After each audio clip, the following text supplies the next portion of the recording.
All right, guys, so I'm here with Jess Coleman, who's running for city council. If you don't know anything about the race, he's running against incumbent Christopher Marte. And Marte's been a bit of a disappointment, I think it's safe to say.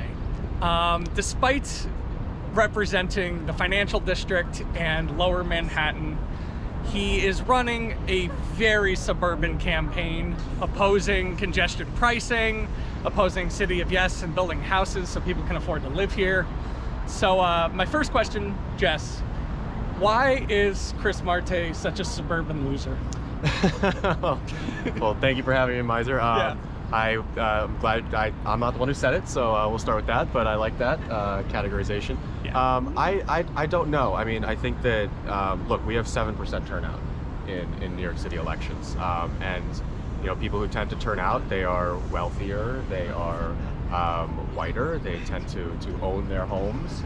And you get the policy, you know, that those are the people that they're accountable to. So, you know, I really think that's at the root of it. We need to get people out there and actually vote and hold their representatives accountable.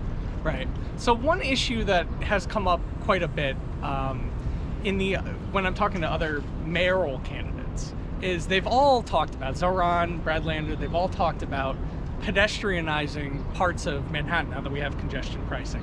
Obviously, I assume you're a congestion pricing supporter. So what are your thoughts on how we capitalize on congestion pricing? Yeah. What would you like to see in terms of pedestrianization, especially this area of downtown Manhattan? Yeah, I mean, people always say that we're fighting over space in Manhattan, but we're actually not. We actually have a lot of space. I think it's like 30% of Manhattan is streets. Yeah. Like, we have plenty of space. We just decide to use it for one thing. And finally, with congestion pricing and with outdoor dining, we're starting to rethink that. And in Lower Manhattan, we actually have very few open streets. Yeah. So, you know, I love the proposals that have been put out there about, you know, automatically putting an open street in front of every school. Yeah, if they want to opt out of it, that's up to them. But yeah, I mean, there are so many opportunities in Lower Manhattan. We have the Park Row project over here that they're, you know, trying to turn into a beautiful pedestrian friendly area, kind of driving people into Chinatown.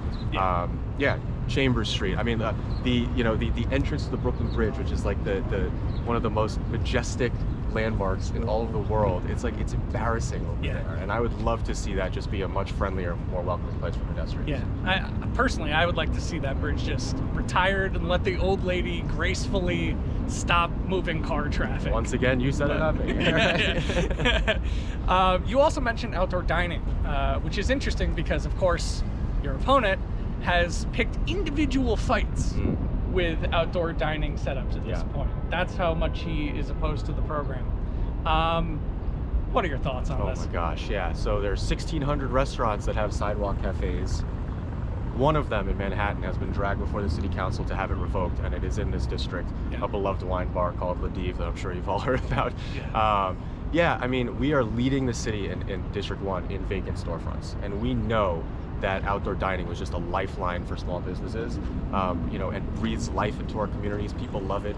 Why would we pick a fight with that just to save some parking spaces? It makes absolutely no sense. Obviously, I support making it year-round because, you know, where are restaurants supposed to put these things in the winter? So yeah, I mean, the city council made a mistake on that one. We need to bring it back. Let's fix what we.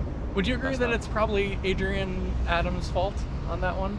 I don't know what happened there. I know people, it wasn't like people didn't know this was going to happen. Yeah. The people were sounding the alarm. There were years to plan this program. This is what we ended up with. Yeah, and look, I mean, sometimes the policy doesn't come out perfectly. You go back to the drawing board, but you got to do it. Yeah, got to do the work. Well, thank you for speaking with me. Of course. Really appreciate it. Thank you.